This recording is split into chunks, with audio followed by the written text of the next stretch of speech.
Hello everyone. Welcome to Learn It Now education channel. Glimpse of the cutting edge of mechanical engineering. In this, we are going to discuss how mechanical engineering is different from other branches. कैसे और कितनी अलग है ये बाकी branches से and what is it's participation in the coming technological revolution.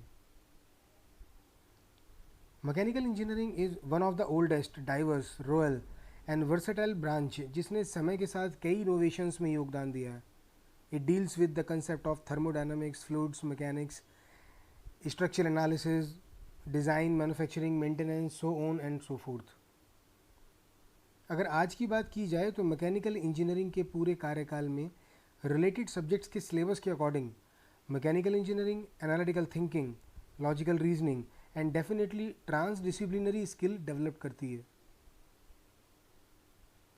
Mechanical engineering के syllabus में C programming, Python, cloud computing, artificial intelligence and internet of things जैसे सब्जेक्ट्स को शामिल करके artificial intelligence, machine learning, data science, IoT और industry 4.0 जैसे सबसे specific और डिमांड वाले एरियाज़ में स्किल डेवलप करने के लिए आधार तैयार करता है. मैकेनिकल इंजीनियर और आई कैन से मैकेनिकल इंजीनियरिंग का चयन करने वाला स्टूडेंट इंडस्ट्री 4.0 जैसी अपकमिंग टेक्नोलॉजिकल रिवॉल्यूशन में काम करने के लिए एक कंप्लीट पैकेज होगा.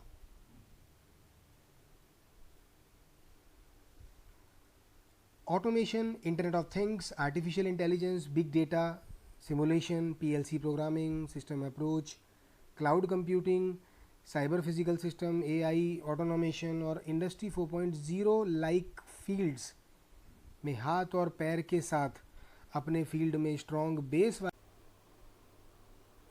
बेस वाले मैकेनिकल इंजीनियर्स के लिए अपॉर्चुनिटीज़ वास्ट एंड इनफाइनाइट हैं.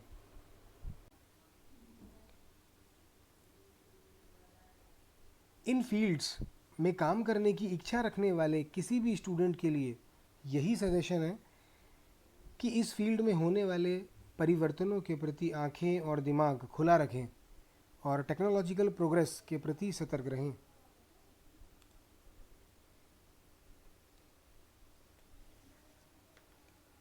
करंट कंज्यूमर्स की नीड के लिए ऑप्टिमाइजेशन मॉडलिंग के माध्यम से डिजिटलाइजेशन मैकेनिकल इंजीनियरिंग को अपडेट कर रहा है, एनहेंस कर रहा है. And of course, it is the key to compete with the modern technological developments. कोई भी गायब टुकड़ा मतलब कोई भी मिसिंग ब्रांच डेवलपमेंट और ग्रोथ के काम को इनकम्प्लीट बना देगा, अधूरा. इसका मतलब है कि इस टेक्नोलॉजिकल रिवॉल्यूशन में किसी भी ब्रांच का अकेले अस्तित्व नहीं है. All branches complement each other. यह कहना गलत नहीं होगा कि pure electronics and computer engineer आने वाले टेक्नोलॉजिकल चैलेंजेस का सामना करने के लिए खुद को अधूरा पाएंगे. मैकाट्रॉनिक्स मैकेनिकल इंजीनियरिंग में अब कोई ऑप्शनल सब्जेक्ट्स नहीं रहेगा, साथ ही इसे ट्रेडिशनल मैन्युफैक्चरिंग सब्जेक्ट्स के साथ ही कंसीडर किया जाएगा.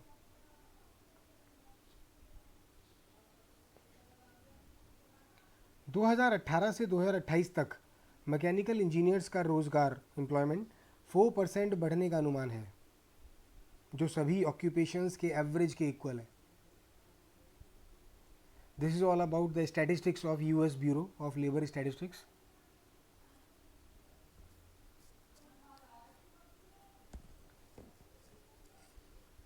इस पिक में दिए गए स्टैटिस्टिक्स से पता चलता है कि अपकमिंग फोर्थ इंडस्ट्रियल रिवॉल्यूशन से मैन्युफैक्चरिंग एम्प्लॉयमेंट में इंक्रीमेंट हुआ है around 6%.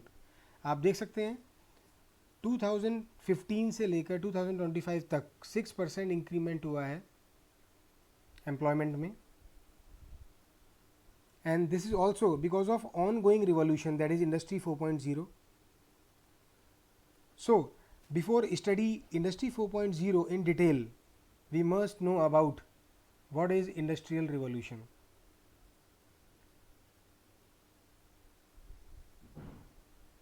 Industrial revolution agriculture economy से मैन्युफैक्चरिंग इकोनॉमी में एक बदलाव था, जहां प्रोडक्ट अब केवल हाथ से नहीं बल्कि मशीन के द्वारा बनाए जाते थे। इससे प्रोडक्शन और एफिशिएंसी में वृद्धि हुई, low cost, more goods, improved wages and लोग रूरल एरियाज से अर्बन एरियाज में माइग्रेट हुए। इंडस्ट्रियलाइजेशन का wages, productivity, wealth generation, social mobility and standard of living पर बहुत पॉजिटिव प्रभाव पड़ता है। इंडिविजुअल मैनुअल लेबर को मैकेनाइज्ड मास प्रोडक्शन में कन्वर्ट किया जाता है एंड क्राफ्टमैन को असेंबली लाइन में कन्वर्ट किया जाता है। इंडस्ट्रियलाइजेशन के करेक्टरिस्टिक फीचर में economic growth, more efficient division of labour and the use of technological innovation उन प्रॉब्लम्स को सॉल्व करने के लिए हैं जो इंसान के कंट्रोल के बाहर हैं।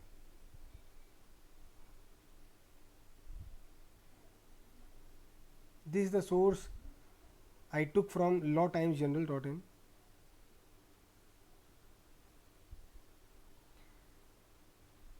ये मैकेनिकल इंजीनियरिंग में पहले हुए सभी रिवॉल्यूशंस के डिफरेंट फेजेस हैं। First revolution, second industrial revolution, third, then fourth.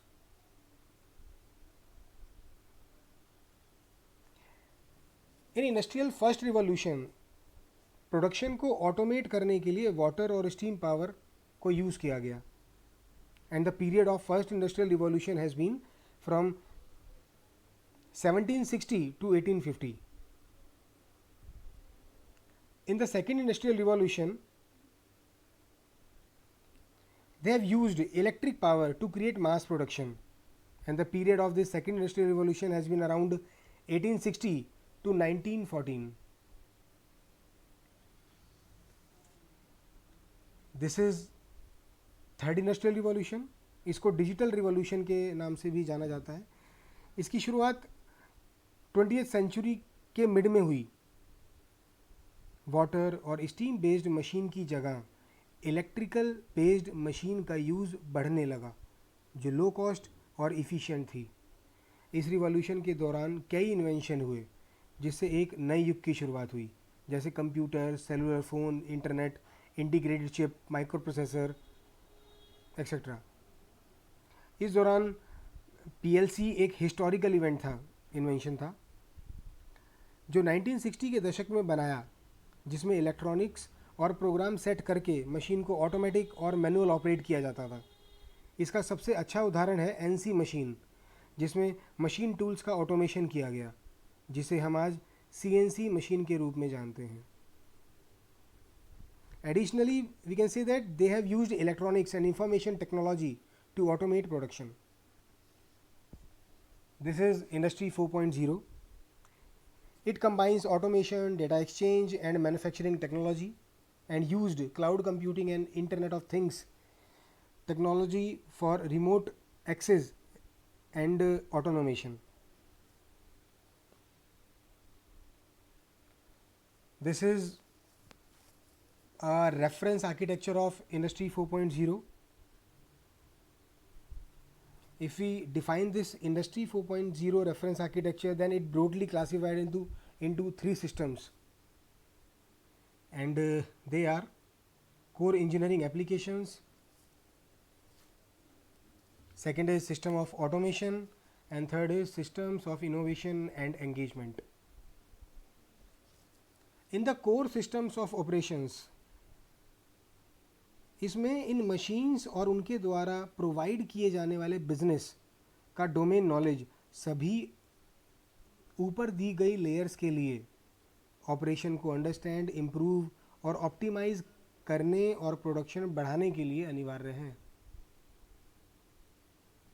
Systems of automation, ये आईटी कंपोनेंट्स बिजनेसेस को नए नॉर्मल्स के साथ फेवरेबल होने में मदद करते हैं, और कोर एप्लीकेशंस जो नीचे दी गई हैं, कोर एप्लीकेशंस के द्वारा इफ़िशिएंटली डिलीवर किए गए डिफरेंशिएशन और व्हाटएवर को डिलीवर करते हैं ऊपर की लेयर के पास। And the third one, and I can say the first one in the list, systems of innovation and engagement.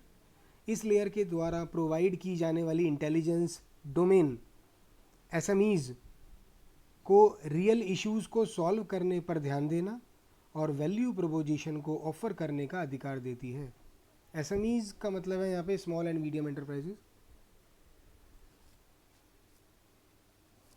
सो इस फोर्थ इंडस्ट्रियल रिवॉल्यूशन में ट्रेडिशनल या हम कह सकते हैं कन्वेंशनल मैन्युफैक्चरिंग और इंडस्ट्रियल प्रैक्टिसेस को मॉडर्न स्मार्ट टेक्नोलॉजी का यूज़ करते हुए ऑटोमेट कर रहे हैं, और ये ऑटोमेटेड सिस्टम हर फॉल्ट और डिस्क्रिपेंसी की मॉनिटरिंग और रिकॉर्ड करने के लिए तैयार होंगे। इंडस्ट्री 4.0 टेक्नोलॉजी आपको मैन्युफैक्चरिंग प्रोसेस और सप्लाई चेन के सभी फेजेस को मैनेज और ऑप्टिमाइज़ करने में मदद करता है।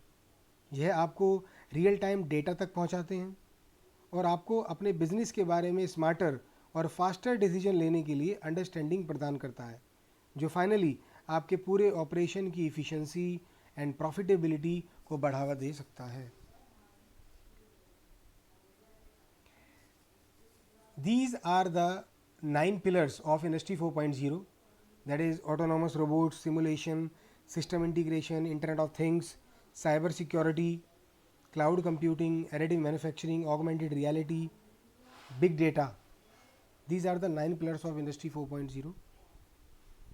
No need to discuss each and every one. Here I am discussing the most trending one, that is Industrial Internet of Things. And उससे भी पहले what is IoT, internet of things. Sensor, computer, connectivity and actuator के साथ embedded physical objects का एक internetwork. I repeat, sensor, computer, connectivity and actuators के साथ embedded physical object का एक इंटरनेटवर्क जो इन ऑब्जेक्ट को डेटा प्राप्त करने, इसे नॉलेज में कन्वर्ट करने, इंटेलिजेंट डिसीजन लेने और इन्वायरमेंट में मैनिपुलेशन करने के लिए फिजिकल एक्शंस को जनरेट करने में कैपेबल बनाता है। इसे हम दूसरी तरीके से ऐसे कह सकते हैं कि IoT एग्जिस्टिंग नेटवर्क इंफ्रास्ट्रक्चर में ऑब्जेक्ट्स को रिमोटली एक्सेस करने और कंट्रोल करने की परमिशन देता है। Physical world and computer based system के बीच एक सिग्निफिकेंट कनेक्शन बनाता है और इसके परिणाम स्वरूप इम्प्रूव्ड इफ़िशियंसी, एक्यूरेसी और इकोनॉमिक बेनिफिट होता है।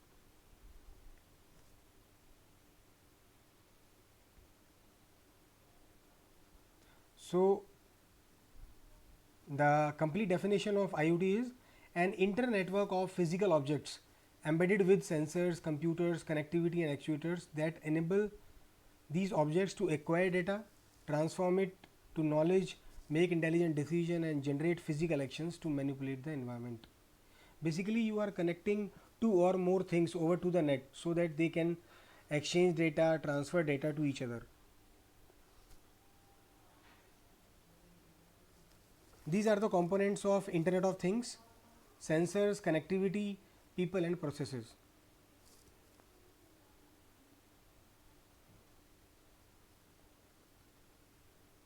This is the basic structure which we are using in this technology, industrial Internet of Things, and get benefited. Industrial internet of things में जो बेसिक पैटर्न फॉलो होता है वो है sensor से डेटा फैच होगा। सबसे पहले सेंसर से डेटा फैच होगा, लिया जाएगा, फिर डेटा की एनालाइजेशन और फिर मशीन की मॉनिटरिंग करनी है या कंट्रोलिंग करनी है, ये डिपेंड करता है एम्प्लॉयर की रिक्वायरमेंट पर। तो पहले आपने सेंसर की हेल्प से डेटा को पिक किया एनवायरनमेंट से, रियल टाइम एनवायरनमेंट से, उसके बाद एनालाइजेशन, जैसे कि मैंने पहले बताया था, with the help of optimisation modelling we have to do some analyzation or digitalization, I have used that word. उसके बाद मॉनिटरिंग करनी है मशीन की या एक्चुएटर की हेल्प से कुछ मशीन को कंट्रोल करना है, ये डिपेंड करता है according to the requirement of the employer. Employer की रिक्वायरमेंट पे डिपेंड करेगा कि आपको नेक्स्ट स्टेप क्या लेना है। सेकेंड पिक्चर में जो ब्लू एरो दिखाया गया है बॉटम पे, इस पिक्चर में ब्लू एरो एक डेटा एक्विजिशन प्रोसेस को शो कर रहा है, जिसमें सेंसर की हेल्प से रियल टाइम डेटा फेच किया जाता है और नेक्स्ट स्टेप इस डेटा को इंफॉर्मेशन में बदलना है, क्योंकि रियल टाइम इन्वायरमेंट से जो डेटा हम प्राप्त करते हैं वह इरेगुलरिटीज़ और नॉइज से भरा होता है। नेक्स्ट स्टेप इंफॉर्मेशन को नॉलेज में बदलना है एंड अल्टीमेटली यह नॉलेज फिजिकल एक्शंस में कन्वर्ट हो जाता है। फाइनल डिसीजन में ह्यूमन को शामिल करना, ह्यूमन को इन्वॉल्व करना आपकी प्रोसेसेस में थोड़ा डिले कर देता है, इसलिए यह क्लोज लूप बनाने के लिए सभी ऑटोमेटेड रिसोर्सेज का यूज़ किया गया है। और ऐसा कह सकते हैं कि in the complete architecture of the industrial internet of things we are using all the automated resources for the complete automation of the corresponding or respective architecture. What happen? क्या होगा अगर 50 बिलियन मशीन्स कनेक्टेड हो गई? इस slide में बताया गया है कि जब 50 बिलियन मशीन्स कनेक्ट हो जाएंगी तब सिटी को स्मार्ट सिटी कहना गलत नहीं होगा। हॉस्पिटल होंगे स्मार्ट हॉस्पिटल, फैक्ट्रीज होंगी smart factories, so on and so fourth. अगर मैं केवल यहाँ पे स्मार्ट फैक्ट्रीज के लिए बोलूँ तो जो फ़ायदे होंगे वो नीचे दिए गए हैं। OT is virtualised, operational technology is virtualised, analytics becomes predictive, employees increase productivity, machines are self healing and automated, monitoring and maintenance is mobilized. OT is virtualized, operational technology is virtualized। इसका मतलब है कि हम बड़ी आसानी से machine के लिए एक virtual update cyber physical system तैयार कर सकते हैं, जहां डेटा इन और आउट होगा। फिर डेटा एनालिसिस के बाद हमें मॉनिटर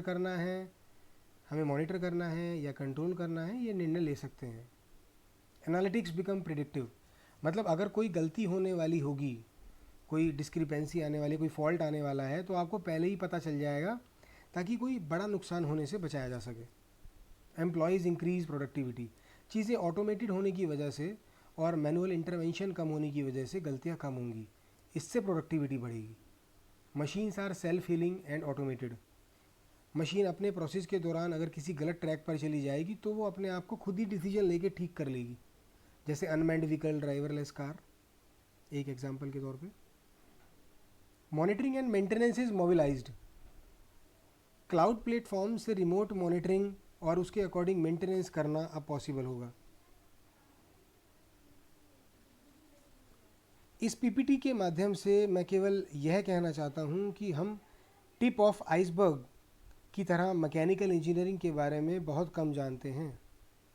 यदि और अधिक सर्वे किया जाए तो डेफिनेटली हम मैकेनिकल इंजीनियरिंग के ब्रॉड प्रॉस्पेक्ट्स के बारे में पता कर पाएंगे। Thank you.